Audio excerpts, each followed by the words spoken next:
Oh, welcome, my friends. Welcome to This is Marriage UK. Yes, we're late, but we apologize. It's technology. It's not our fault. I just want to welcome you all to this show. Obviously, it's that topic, isn't it? We've hardly ever done the topic of sex ever. I'm now this is the second time we've done it in the 6 years we've been going live. There's a good reason for that.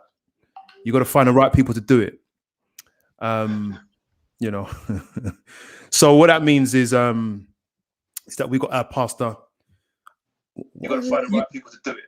Look at that. You're playing it live too. That's what I'm going to do as well. We got to find the right people to do it. Yes. We've got to find the people brave enough to attack it on a level, because there are some topics that are, as you do them, they're revealing you, the man. You know what I mean? So it's like it takes that level of bravery. So thank you, Pastor. Tell us a little bit about yourself. I know you're not a man to blow your own trumpet, but it's always nice to just know who you are from your own perspective. Yeah, firstly, again, Curtis, thanks for the opportunity to share this space with you. My name's Antony Fuller, and as Curtis said, I'm a minister of religion. I'm a pastor. I'm currently doing youth work across the south of England. I've been married for 13 years, so there's a lot of experience there. I do premarital counselling, marital counselling. And I'm also on a journey of life, a journey of spirituality, me and God, and learning new things as I go along. So I don't claim to be a guru in sex or a guru in relationships, but I definitely feel I can add value and some kind of experience to this table. And so thank you again, my bro, for the opportunity. Thank you. Let me just add as well, I've got three boys. I can't forget my three boys. I got three boys, AJ, Christian, and ages. So I'm a husband and a father, and obviously the other blessings that come with that. What are the ages? 12, 10, and 5. Three boys. Yeah, three boys. And so I'm always interested to learn from other parents' experiences and their wisdom, because it's not easy, especially as they get older. The challenges come thick and fast. Yeah, definitely. Do you know, like I said, it's always one of the reasons why I've avoided. Oh, you know what? Before we go any further, listen, this channel is about having the conversations to help people navigate relationships, to help people navigate life, whether you're single, married, divorced, dating. I don't know if there's anything else that is any other type of status. We're here to help people navigate that. We do it in the light of Christianity, but we do it holistically. So to deal with this topic, you really need someone who does it properly. When I say properly, tentatively, you know, one of the reasons why we haven't done this topic often is because I'm not into sensationalizing sex. Right. When you say sensationalization, what do you mean by that? Because I could do the topic of sex every week, right, and it would draw attention. Right. But we're interested in the stuff that happens behind it. Okay. The stuff that goes before. So I'm not here to just draw customers. I'm here to help people understand. And what we've always focused on in This is Marriage is what's behind the curtain of your life, so that you can do reality. There's no reality stones here. Do you know what I mean? This is about when I step into a relationship, or even as a single person, as someone who's dating, and if you're foolish enough to just put it about, I want to be very aware of why I do what I do.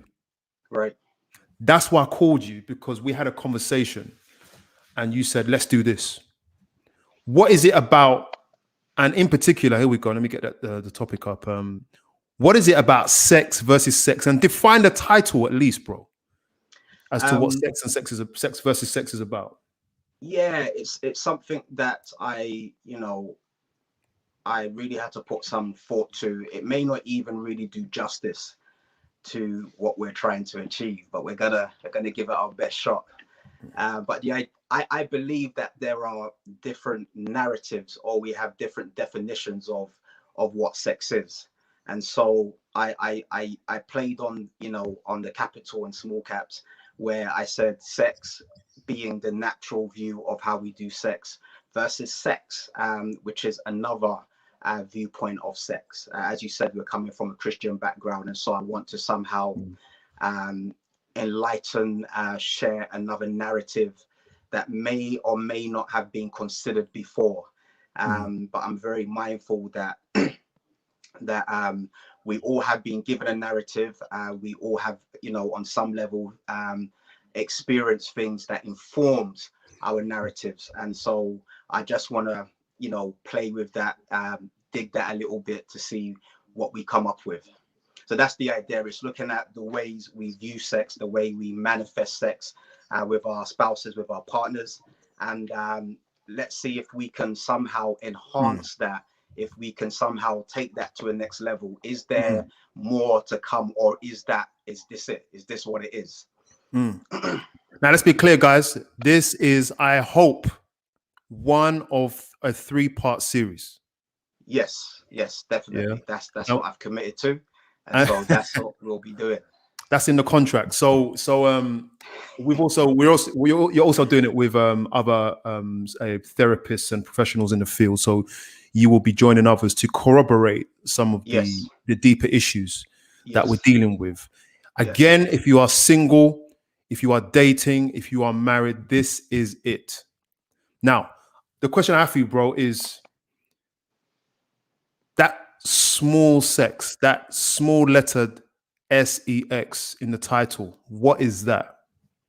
Right. So I'm going to argue, even though we put it as a small sex, it's a very big sex. It's very mainstream. It's, in my opinion, and in my experience, is what navigates and directs the majority of us. And that small sex is experienced through how we view the world, how we interpret the world, the societies that we live in, our culture, what we have been given, what we've been taught.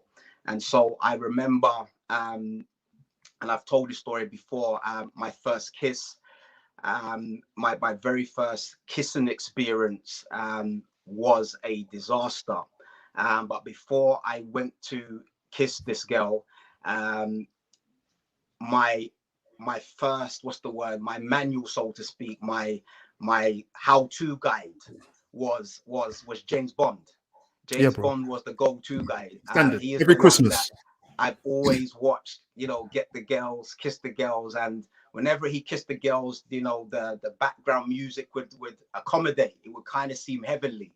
And so I try to replicate those scenes of James Bond with this girl for the first time, and it didn't go well. It did not go well at all. And so I had to think about, well, how do you kiss? How do you go about this process? How do you begin it? And I wasn't, so to speak, dating anybody. I wasn't with a lot of girls, so this was probably my first experience of this. But I ended up going to rewind and watch the film Boomerang with Eddie Murphy, and, you know, watched what he was doing and practiced over the mirror. You know, I got my fingers out like this and I started practicing until my confidence built back up, and I went for take 2 with someone else. And so the idea is, a lot of the way we view sexuality and the way we manifest our sexual desires and drive is taken from somewhere. And I've realized, in thinking about it and putting pen to paper, is that we have become oversaturated or conditioned based on the movies, based on films, based on the music we listen to, based on our culture, which define for us, which give us a narrative or a definition of sex. And so, for example, I remember growing up on bashment music. Bashment music had a profound effect on me. And there's this artist called Red Rat who would sing this song, Me with a shame, me and you are friend, but trust me, Dwayne, you can't have a girl and every night she complain. Me vex you up because you are give man bad name. And I would listen to these songs and I'll be like, boy, there's a standard that girls have to be pleased. There's a level that girls must once you perform the act, there should Yeah. be a box that should be ticked. And if you fail that, then it's a problem. You listen to what other songs are there? There's Boys to Men. I'll make love to you. You know, the Like you all want me night to. long. This standard of levels of sexualizing or dictating to me what sex should look like. So before I've even had sex, before I've been with a woman, before I've even tried to think about it, these musical songs, these films, these narratives have already informed me of what it needs to be. And I'll be honest to say that it created perplexity, it created a great deal of pressure, because when you now come to perform, so to speak, the standard, the expectation, the conditioning has already been set. The I program is didn't in. ask for it, it was given to me. That's right. Programmed. Yeah, programming. Yeah. Mm. So That's it. that in essence is the challenge. So before you've blinked, the program is running. The program is running, and this is secular, this is societal, this is culture. But then let me also help the discussion by adding the church element or the religious element. If you grew up in the church system or the religious system, it also helps with this pressure, because sex now is seen as, in a church context, a negative word, because it's still seen from the narrative of society. And so because society's narrative is there, the church then now says, well, look, sex is, sex is, don't have sex. Don't do this, don't do that, but you have to wait till marriage. And so now there's this anticipation where you have to wait. Now, the reality is, when they were teaching this as children, as young people, I weren't trying to get married. I didn't want to get married. I never had a partner. I never wanted to get married. I didn't have any intention to be married. I mean, I'm young. I'm just trying to, live life. I didn't have money to be married. And so you have all this societal pressure. And then the church says, well, actually, even though the society and the media is telling you this is how it is, this is what it looks like, this is how you should do it, this is how long it should last, this is what your sexual anatomy should be, the sizes, then the church says, wait there, you can't do anything until you get married.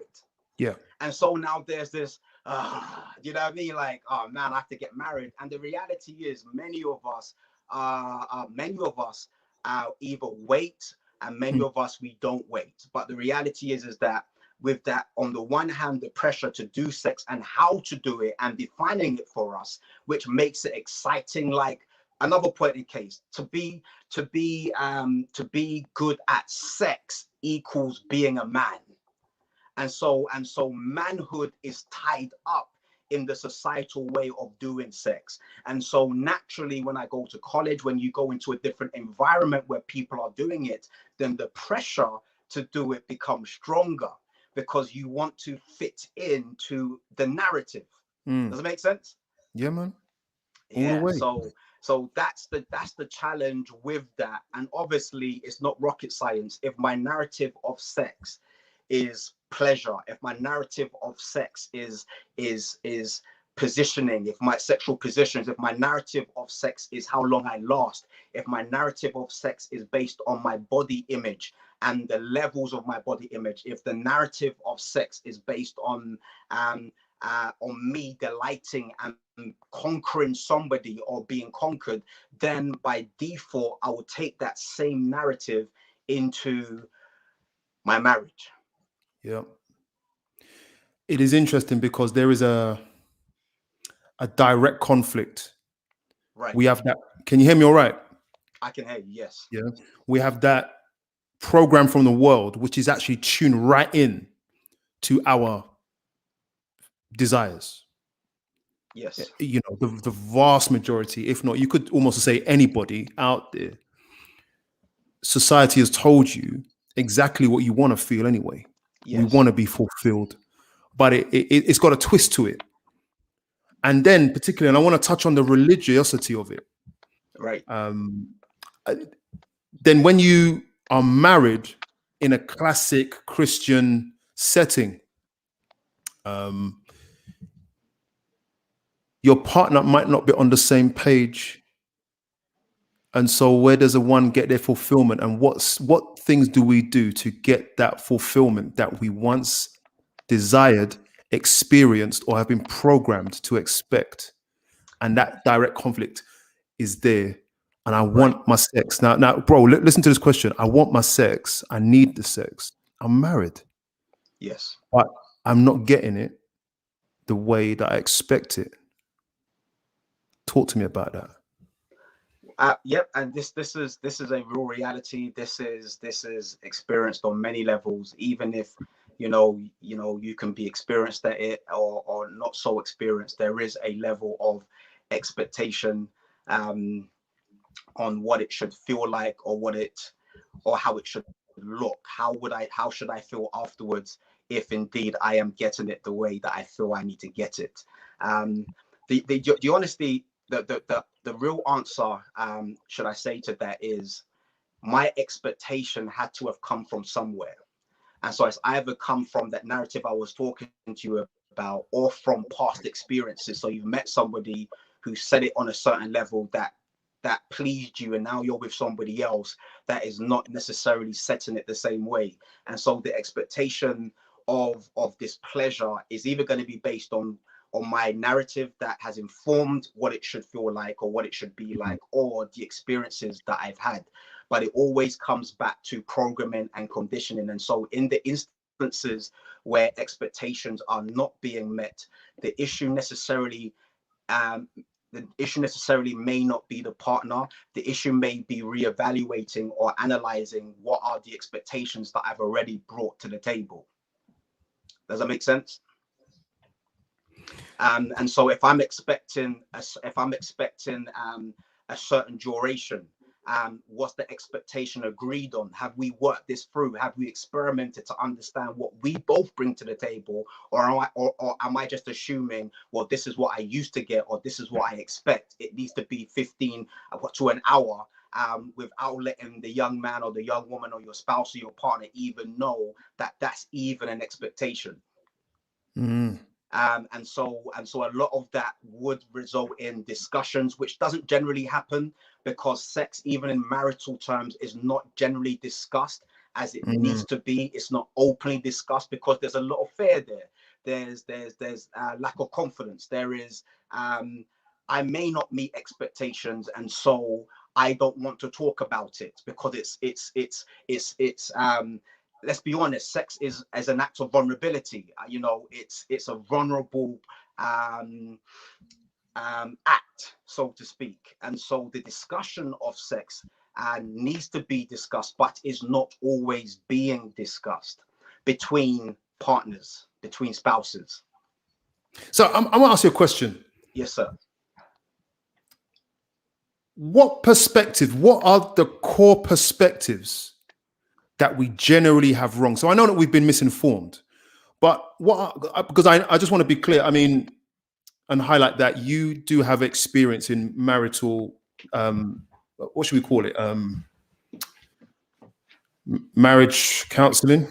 I don't know. Premarital counseling, marital, Premarital and I wouldn't counseling. say I'm not a counselor, Yeah. but I do premarital counseling, and I sit with couples and we work things through, through resources that I have, and obviously the experience as well.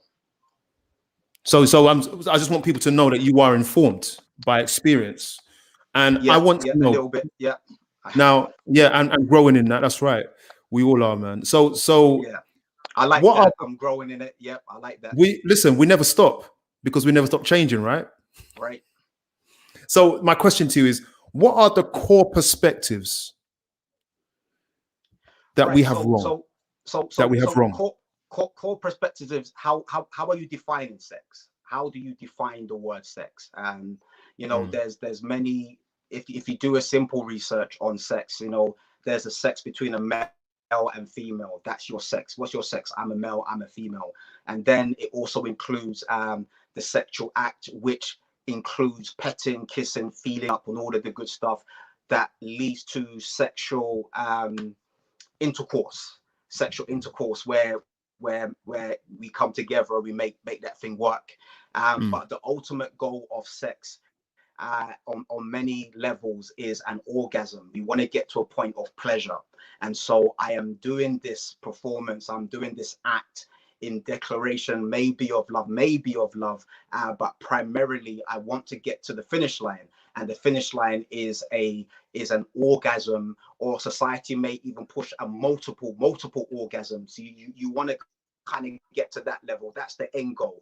And so that will encompass the word sex. So sex is not just sexual intercourse. It could also include foreplay. It could also include the different levels of physical connection that comes before and after sex. But sex generally is the term, I'm going to smash, I'm going to poke, I'm going to break, I'm going to do this. But the ultimate goal in that act is the orgasm experience. What is wrong with me wanting to have an orgasm every time we have sex? Nothing is wrong with wanting to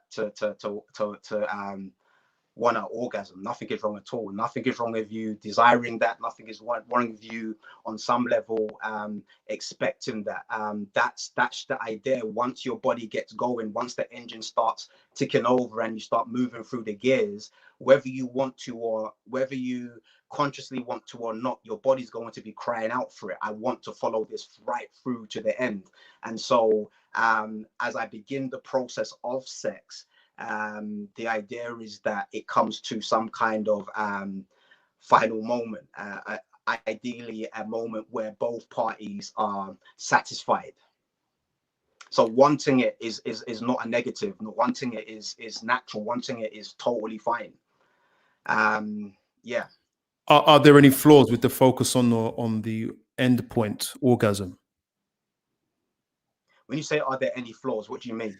Are there any flaws in thinking in so I guess, well, the question I'm asking is, are there other elements to this thing called sex or lovemaking that I could be missing?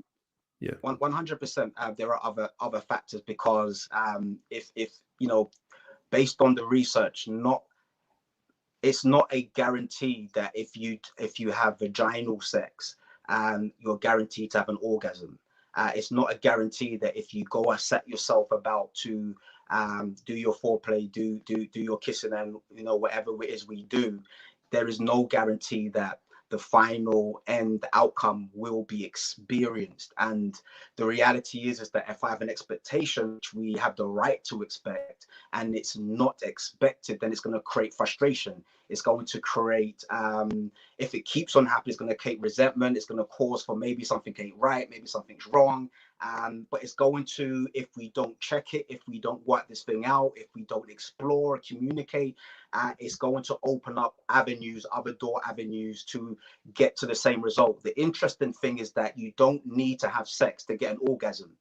You don't actually have to be with a partner to have an orgasm. You can be by yourself. Your mind is a powerful thing. It can recreate the process on its own. And so even though the final outcome of sex is orgasm, it's not necessarily it's the outcome of sex, but it's the end result of a process that builds up to it. And so we need to think about or talk about the process in the build up to that helps that become a reality. Yeah. Let's talk about the build up. But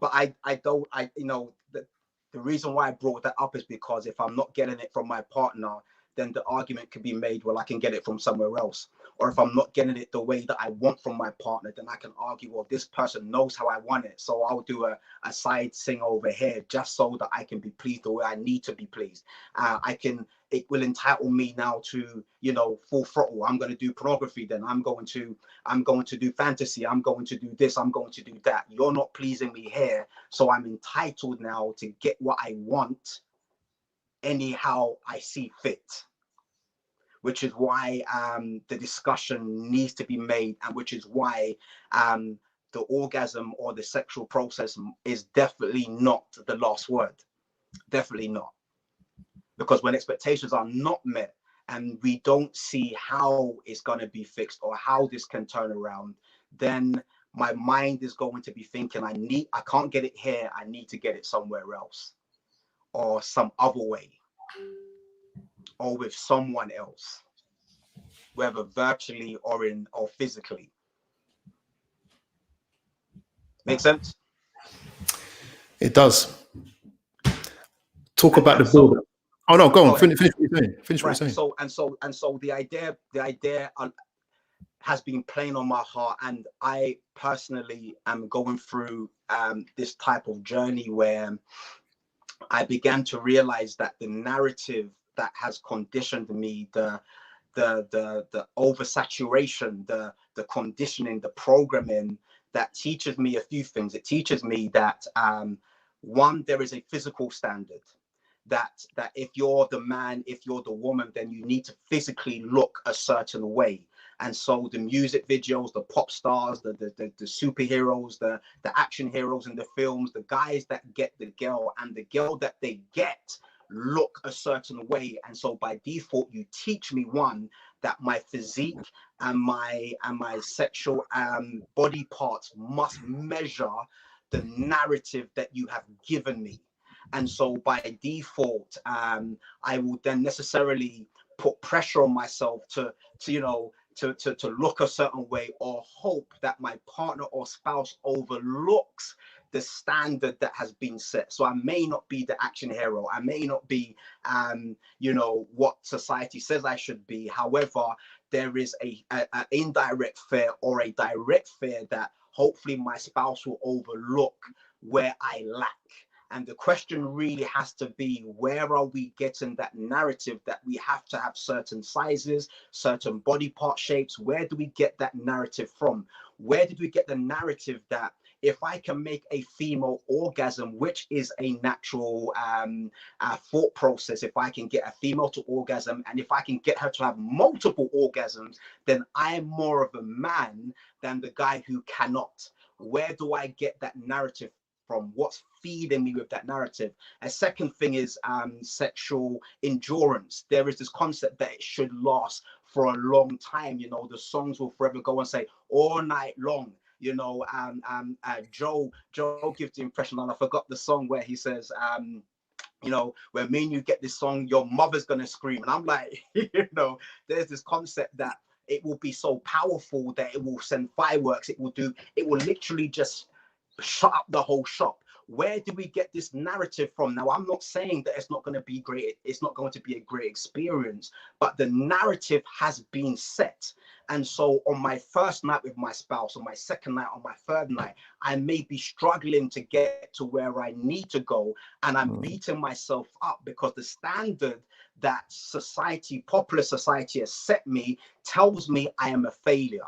If it's based on my body image or the size of my body, whether I'm slim, whether I'm short, whether I'm voluptuous, whether I'm big, whatever it is, when I look in the mirror, I will always see myself as less than, because society has already set a standard. Does it make sense? Makes sense. And so when I then get to a marital situation where I've met somebody, I've met the special somebody, let's just say it's a special somebody, or I've just met somebody, it doesn't even matter. Before I even begin the performance, I'm under pressure. It's going to be like, I need to somehow be a bit like Fresh Prince, James Bond versus Halle Berry versus, some other. So already I'm thinking that's the level, and it's got to meet that. And so God forbid if you have your first sexual encounter and the female's just, or the spouse is just lying on the bed like, what? She don't have to say anything. I'm going to be thinking, oh man, I flopped. I have totally messed this up. Immediately, my low self-esteem, immediately, I'm going to be thinking, what can I do? I need to get to this place. And this drive to improve, this drive to go to the gym to make sure I'm the perfect size. Where is that drive coming from? I hear so many females talking about the gym, talking about diet, talking about I need to do this I need to do this, I need to do this. The reality is that the narrative that has been given to us primarily is a business. They want you to feel insecure.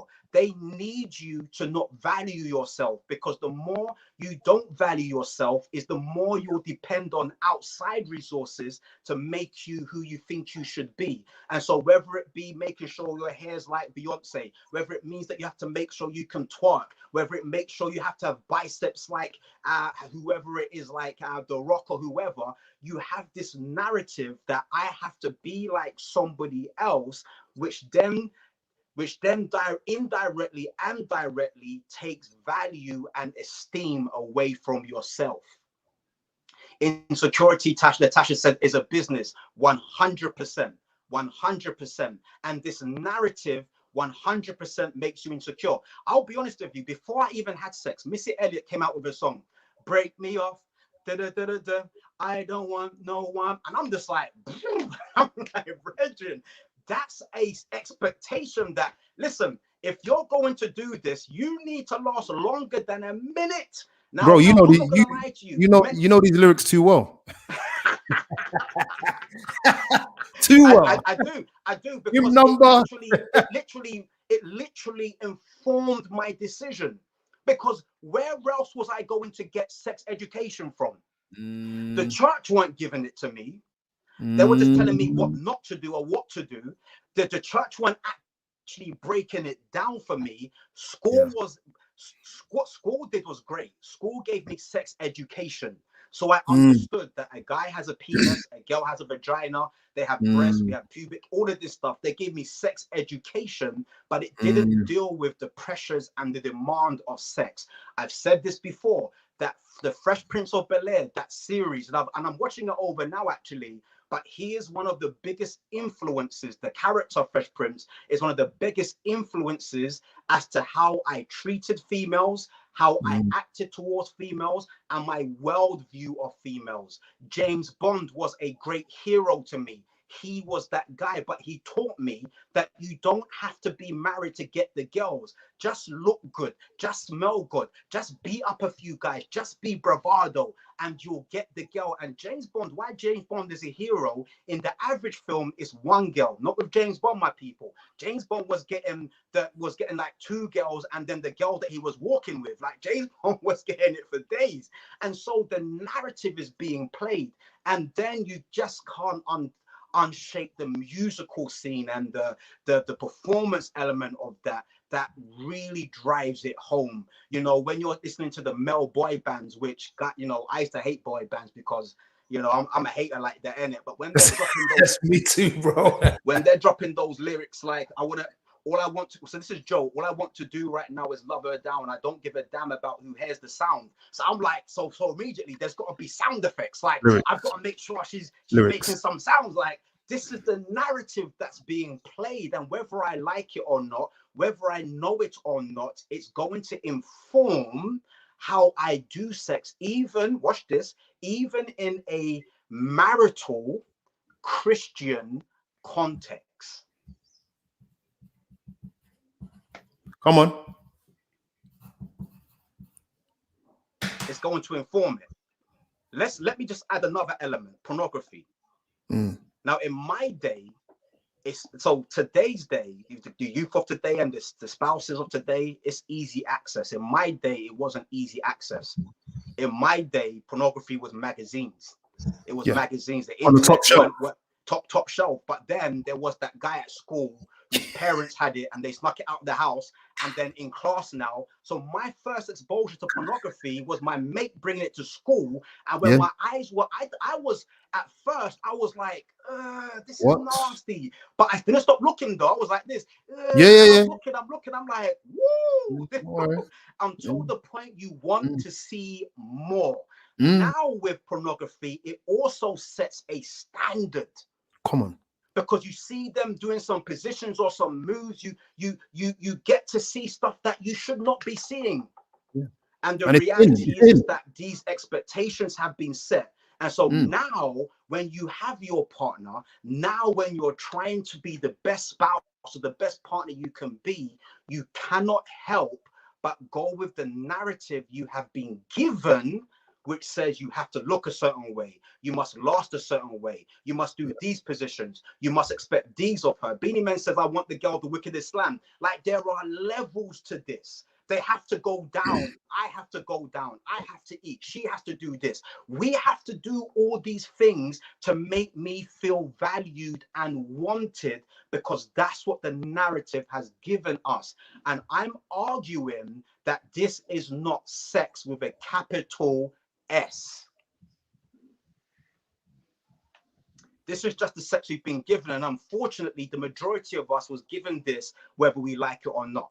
If we have TV, if we have magazines, if we have internet access, if you watch sitcoms, if you watch movies, anything to do with a societal agenda, media agenda, which ultimately, and I love that Natasha said this, insecurity is a business.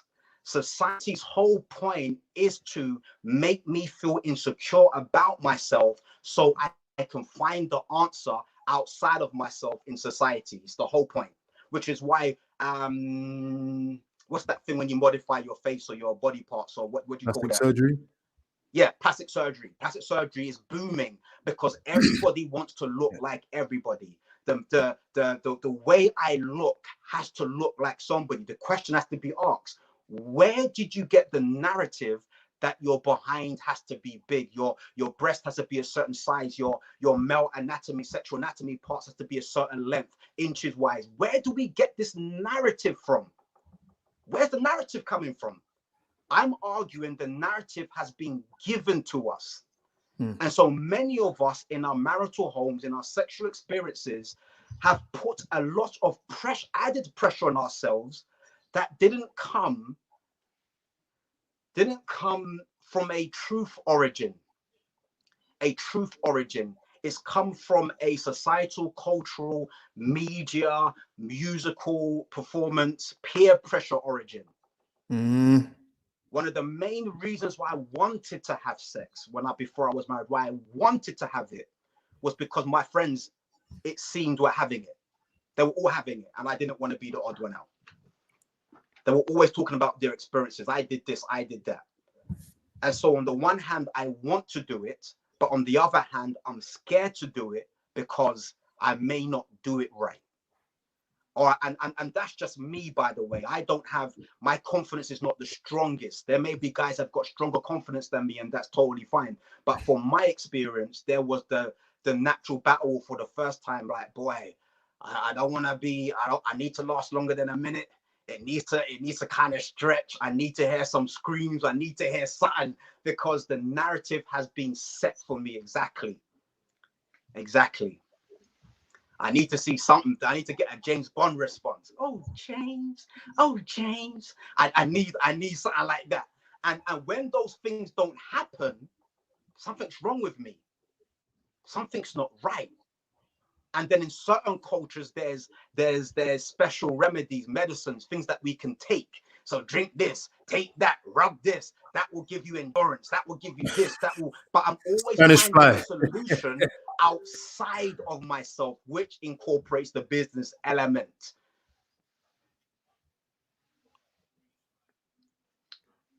Yeah, Cherie, that's true. The cultural factor is big.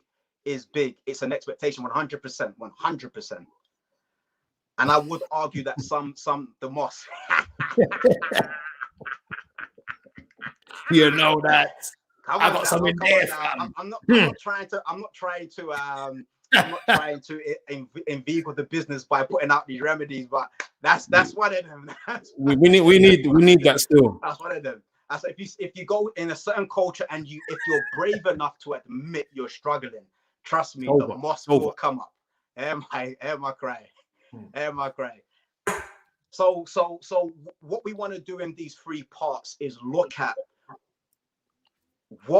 where we are and how can we begin to navigate ourselves in that, to find clarity, to start with a blank piece of paper, and then how can we meet another expectation that is not being promoted by the media, society, or our Mm-mm. culture? Because I do believe there is another narrative that is not being expressed. Can you hear me? Can you guys hear me? I can hear you. Okay, good, good, good, good, good. So what we're looking at is Yes. that small sex, and then you couldn't see my mouse, but that verses section is the journey to the capital S sex. Yes, but it's a journey to, and I would admit it's a journey that I am currently on, but it's Mm. also presenting an alternative.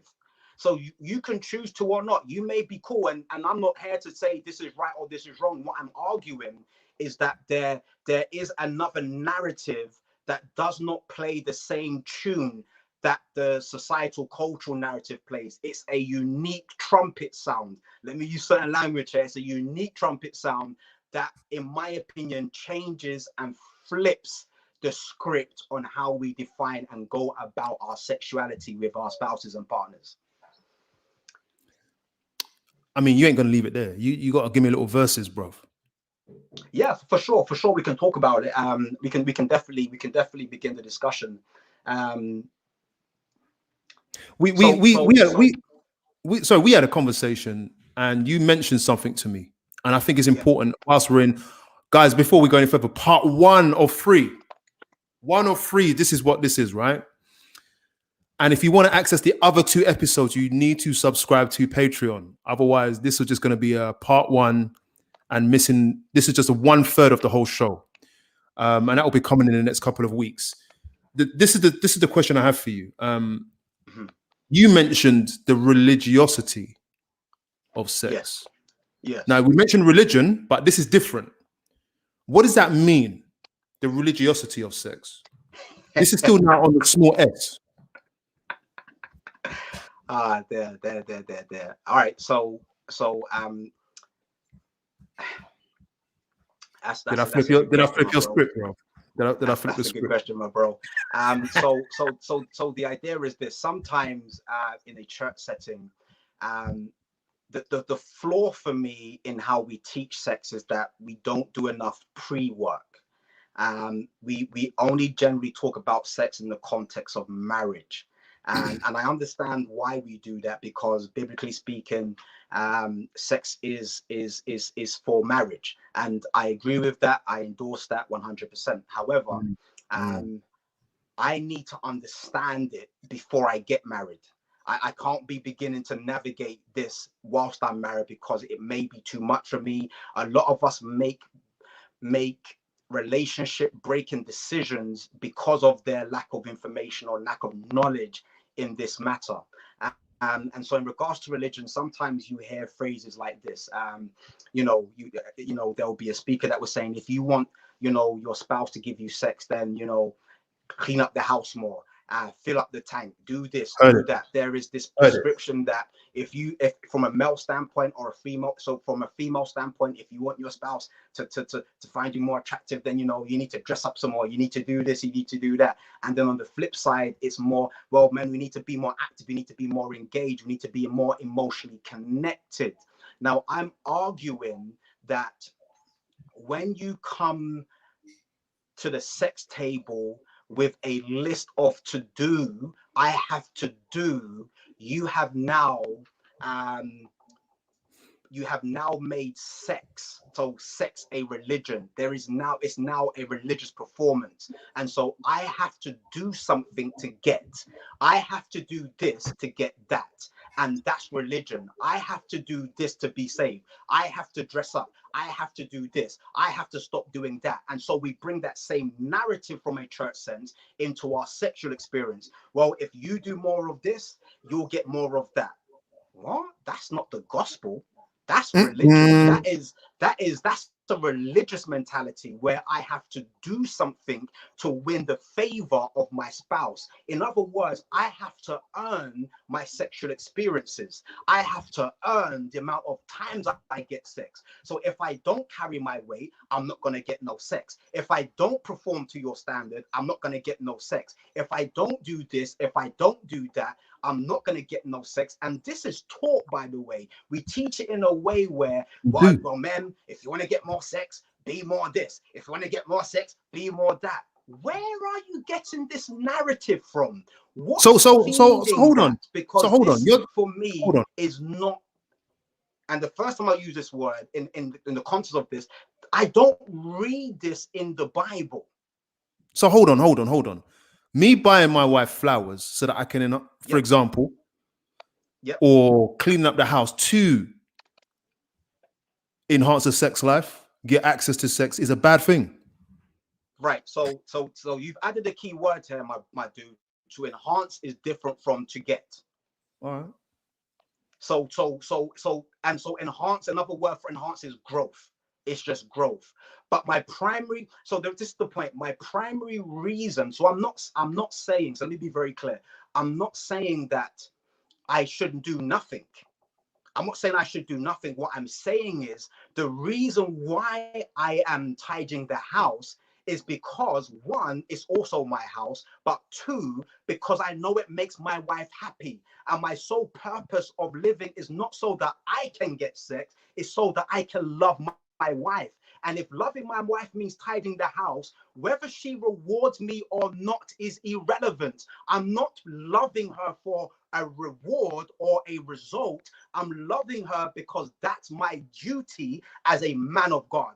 As a man of God, I love my wife, not because she deserves it, not because she's earned it, but because it's my commitment to love her for who she is. Period. Full stop. Second line, indent, small fonts, paragraph, and the result of that may be enhanced sex. The result of that may be sex, but it's not the primary reason why I did it. Come on. Come on. Come on. And so my loving my wife is not because I want to improve my sex life, because if it's not improved, then I'm going to question what I'm doing.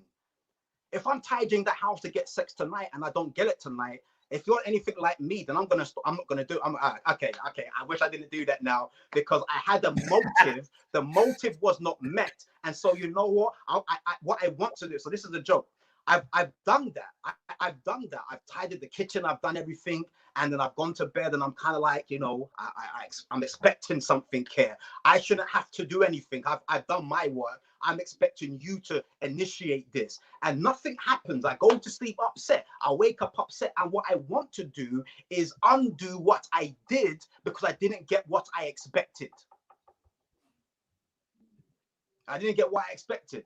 And so what I am learning is that I have to now challenge and reevaluate my motive in regards to my marriage and relationship, which includes sex.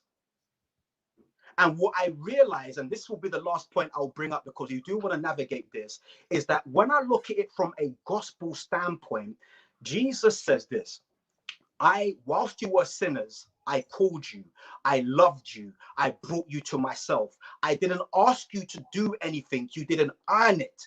I have come to you to give you everything. I'm not asking you to earn your salvation. Believe in the Lord Jesus Christ and you shall be saved. I'm asking you to trust that I will do for you what you have not earned. That's what you call the gospel, the kingdom, grace. I have not earned it.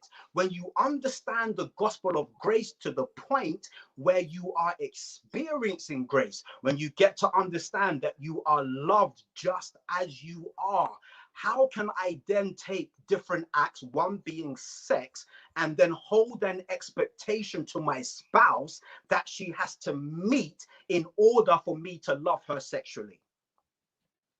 The idea is if God can love me for who I am, I can love my wife for who she is, whether she gives me sex or not. And when I say gives it to me, it allows the process to take place because it takes two from a marital level. And so if grace says, I've given you this, even though you have not earned it, then why do I have to earn sex? Why do I have to perform? Why do I have to look a certain way? Why is it that I'm under pressure? I'm too fat, and my wife is saying to me, you have to lose weight, or you have to do this, start going to the gym because I'm this, and I don't feel that.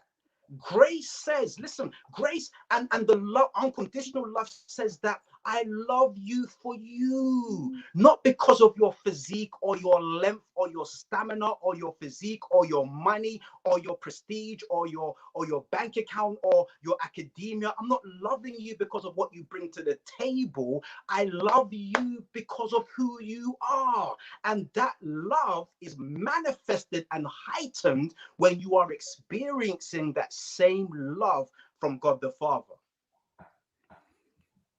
And so when God the Father is sharing me and I'm experiencing his love that I did not earn, that I do not deserve, but I'm basking in his grace and I'm growing in it, then my attitude to Christianity and my lifestyle changes. And so if I have the freedom of life that I'm loved, even when I make mistakes, even when I underperform, even when I don't meet expectation, I'm still loved. It builds up my confidence that there's somebody rooting for me saying, come on, Antony, it's okay. You can do it. And I'm still going to hug you. I'm still going to love you. I'm still going to bless you because you're mine. You're my son. And so in turn, whether my wife is not my personal preference in the sense of sexuality, she may have put on weight, she may have lost weight, the desire may not be there. Based on how I'm viewing and walking and relating to Christ, it should not directly impact my relationship because my relationship was not based on her physicality. Where the reality is this, Curtis, and let's keep it 100. Many of us, our sexual drive is based on what your partner brings to the table. And that narrative is based on sex with a small s. Explain that. Break that statement down. So if my spouse was a certain size, that's what I brought into. That size has changed naturally, whether she had a child, whatever reason. Now I have a problem with that. I have a problem. Oh, so it's dependent on external factors. Look.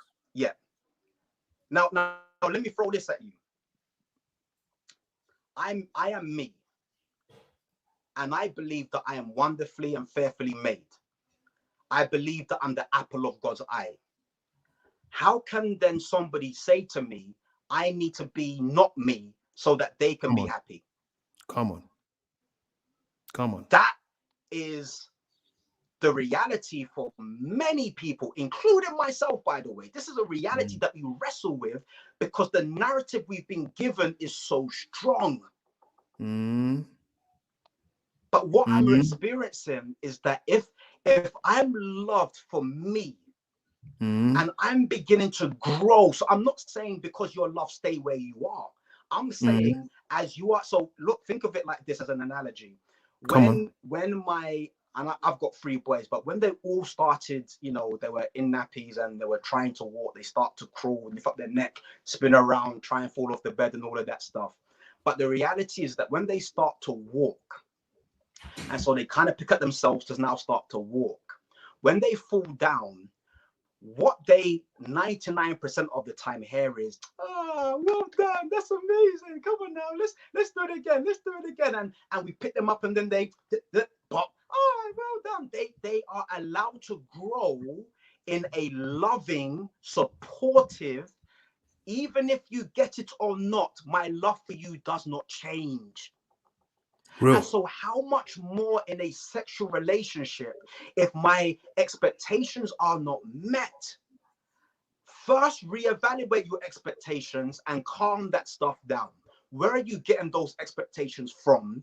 And then begin a new journey of growth, exploration, of experiment, and finding out about each other in a safe space. And so this is what I used to believe, but let's create a new narrative where the expectations are lowered, but let's lovingly experiment and enjoy this so that we can I can please you, full stop, and you can please me, full stop, because the sexual act, biblically speaking, is not so that my wife can give it to me so that I can get what I want. The process is simply this, Antony. The primary objective is for me to work, to grow, to understand what my wife needs so she can perform and be at her optimum best.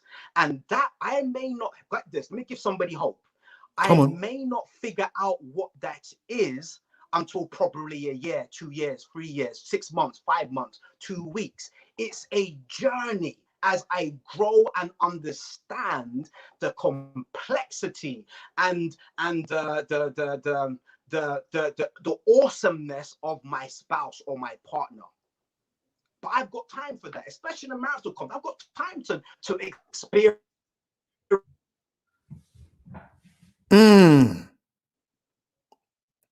Don't go now, bro.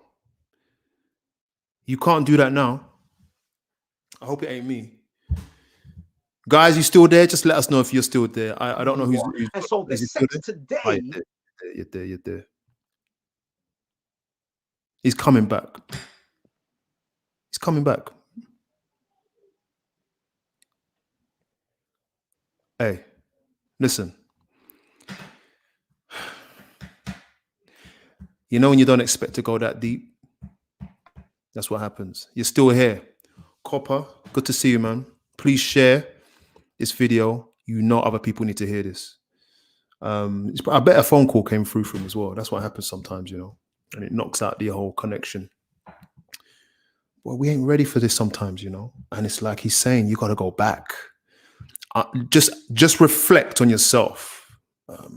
What makes me up? What is my sexual makeup? You know what I mean? What is that about? Fuller's coming back. He's coming back. And I can see him on the screen.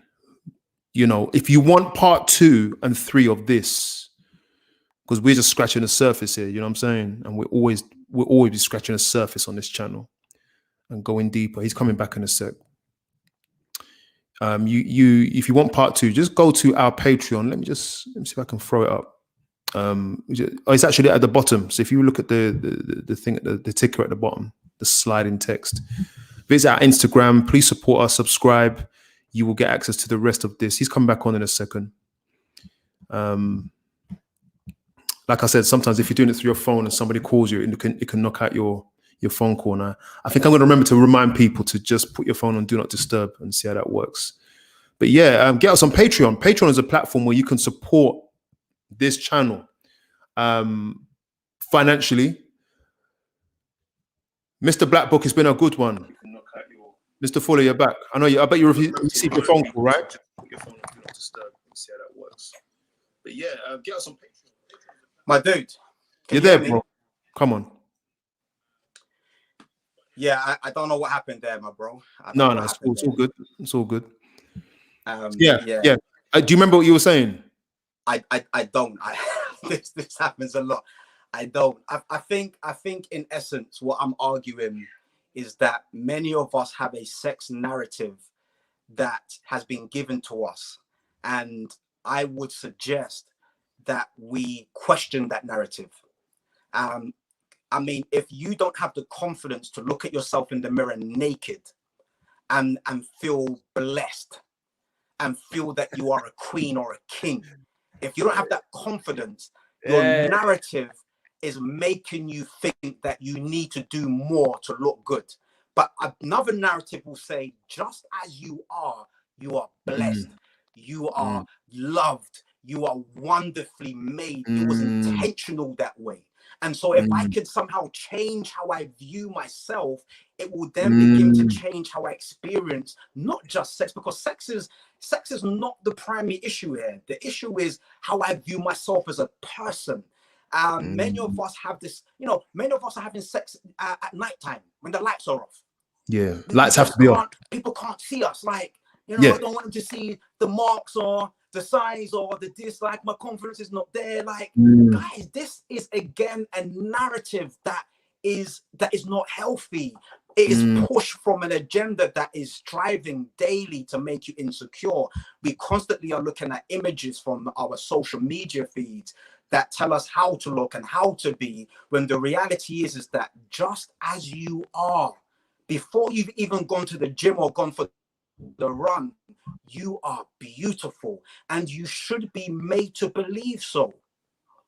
You shouldn't be told, I mean, well, you know, you're this, you're that. Come on, that's from a small sex with a small s narrative where the expectation has been set. And let me add this as a caveat, by the way. I'm not coming at those that have expectations, no, because those expectations are your expectations. It's all you know, it's what it is. What I'm challenging you is to reanalyze your expectations. Where did you get them from? Who gave that to you? Who said it should be all night long? Who said it should be this size? Who said that you have to have this? Who told you this? Who told you that? Do you believe that do you believe that if God is the one, the author of sex, the giver of sex, if I hook up with him, it will make a difference?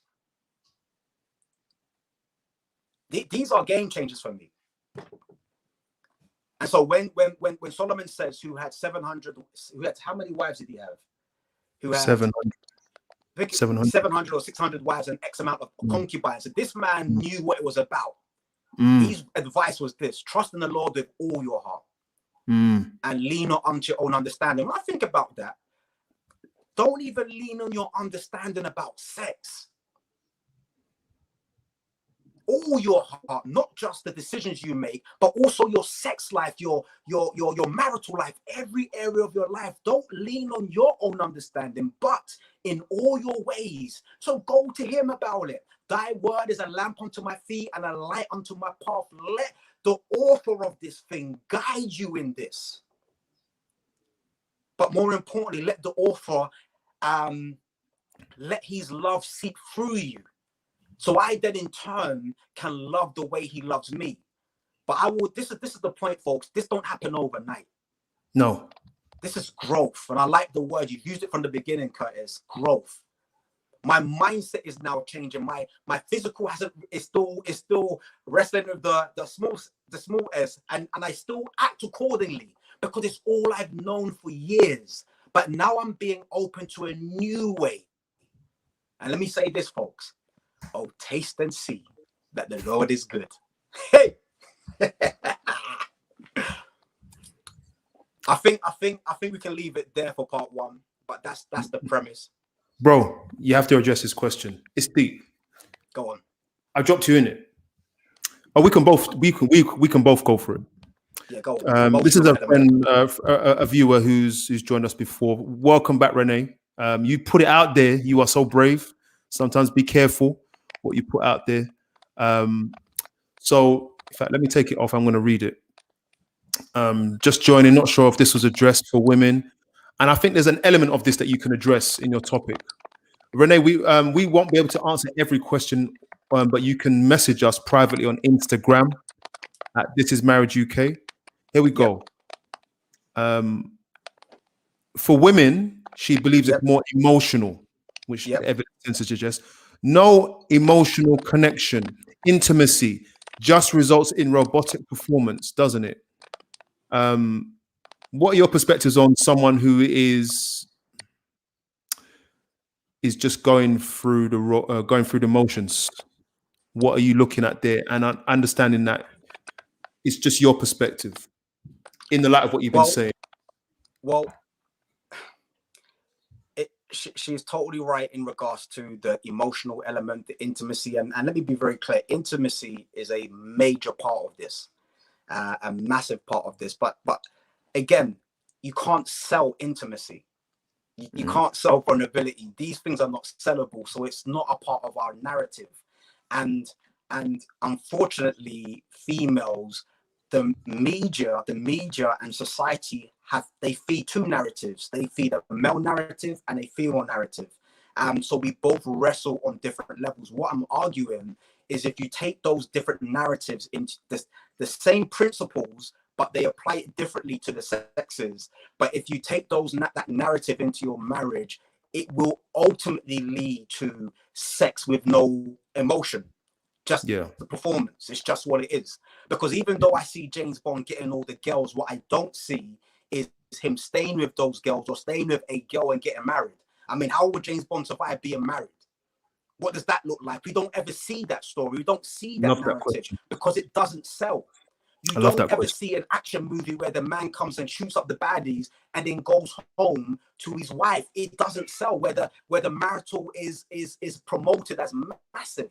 Now there are some movies that do it. I can think of Mr. and Mrs. Smith. I can think of another one. But the predominant narrative is a single man who saves the world and gets the girl in the process. That's the narrative. You don't see the narrative of the emotional element. And the emotional element is just as strong for the men, by the way. It's just that we have been marketed to told that it doesn't. It just doesn't. And so it's something that we'll discuss in part 2. And if you remember, Curtis did mention that we're going to call in some pros. I think one of the pros will be a good friend of ours who will be able to bring expertise advice, because the emotional and the psychological element are real factors. I mean, let's talk about it like this. There are some marriages where in some respects it seems like there's no hope. Like what you're saying is good, and wish I heard this 10 years ago, 5 years ago. I wish I heard it. I wish I was convicted of this 20 years ago. I will say this: there is always hope. However, there is always a time to make a decision for your safety, for your mental health. But this is the levels now where when we discuss this level of sexuality, I'm going to have to bring in some friends. I need to bring in some friends to help me with this one. But I think the premise is that if we don't analyze our narratives, and it's not just sex, by the way, there are different narratives, but if we're not able to look at why we do what we do, the motives behind what we expect and our expectations, the danger is that we can be ruining perfectly good relationships because of an expectation that NBC or BBC or ITV or MTV gave me. They've given me this narrative, and now I'm setting this narrative to basically, in essence, destroy my marriage or my relationship. Let me come in here. A powerful question. Just going through the motions. It's an encouragement to say, sex, the way that sex takes place is a reflection of your relationship as a whole. And so if you have an evolving, intentional relationship, that will be reflected in the evolution of your sexual relationship. And if you're going through the motions in your sexual life, you must be going through the motions in other areas of your life. You have to address that. No, we have to address it. It's going to be a difficult one because I want to kind of zone in on sex. No, sorry, not us now. I'm talking to. Oh, okay. Yeah. But Curtis, you're totally right. For me, sex is not the issue. Not at all. That's right. That will work itself out. Yeah. Relationship, intimacy, vulnerability, trust. These are your key buzzwords that take place. But without the risk of, I'll say it as it is. For me, when I have now gotten to a place where I am now appreciating that Antony Fuller, you are loved just as you are, right where you are. Everything God has gifted you with, from your body parts to the way that you talk, your stutter, your speed, your hair, everything you've been given is a gift. Hear me, a gift from God. It changes the way I respond or react to life that tells me I'm not good enough. When I look at Curtis, he's got this. Man, he's better than me. I look at this girl, she's got that. She's better than me. No, I am learning to look at myself in the identity, through the identity of Jesus Christ. And so just as I am, gym or no gym, run or no run, I'm good enough. I'm loved. But I run not because I'm not trying to win someone's affection or impress somebody. I run because I see my body as a temple of God, and I need to take care of myself. I need to be ready for when I'm called into action. And so my motives change. If I just want to say, and I think I'm going to round up because we've just gone over time in terms of what we don't want to exhaust you guys. I just want to say that if you believe you are saved by nothing that you have done by Christ, and if you believe that we are saved by this thing called grace, which for the majority of us still getting our head around, if you believe that, you must transpose that belief into the way you live. Yes. And so if you recognize that God loves you just as you are, and God is no fool. There are things about us that are not right, but it doesn't mean he don't love us. If you believe that has to be seen first by you, lived out for someone else to see. Or all we're going to do is just lie there when sex taking place. All we're going to do is hold someone's hand because that's the right thing to do. That's not the relationship I'm after. That's not what we're promoting. What do you want to say quickly? And not just to add to what you're saying, not just to believe, but to experience that grace, to experience that love. Because I'm sure many of us, we get it, we've heard it, but my additional challenge is to experience the grace of God, because that really is what will tick this thing over.